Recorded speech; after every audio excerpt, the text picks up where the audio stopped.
Good morning, students. Today is transcription number 197 on the speed of 120 words per minute. Start. I rise to give my humble support to the Honorable Minister's Bill to give effect to the financial proposals of the central government for the financial year 1987-88 as passed by the Lok Sabha. It strains the common man's purse to the utmost limits and leaves him hardly any margin. But generally speaking, as a people, we have agreed to suffer and sacrifice for the sake of the nation's future.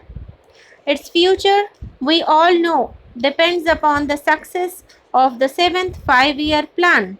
And recognizing this, we would ask that the government does not extend any quarter to any question of pruning the plan or lowering our targets in any direction.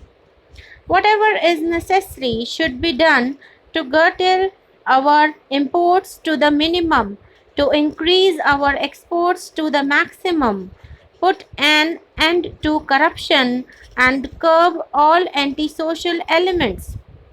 If the people are asked to pay, they have certainly the right to ask of the government that they should see that every paisa they are going to pay is utilized carefully, creatively, and productively.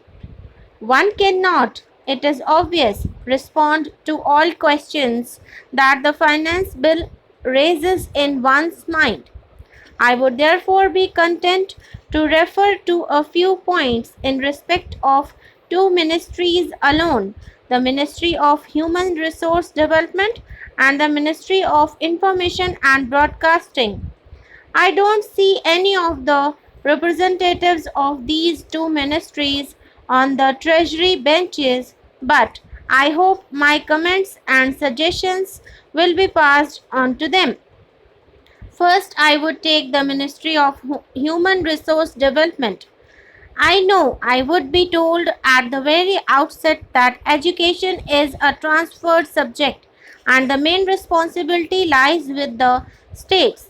But at the same time, is it not true that the center issues directives from time to time and these directives go a long way in determining the policy and programs of the states in respect of education?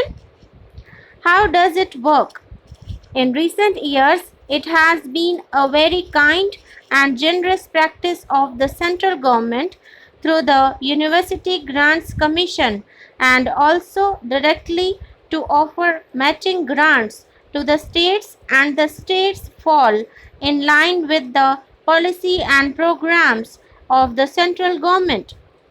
In respect of the reports of the commissions, the state governments have to fall in line.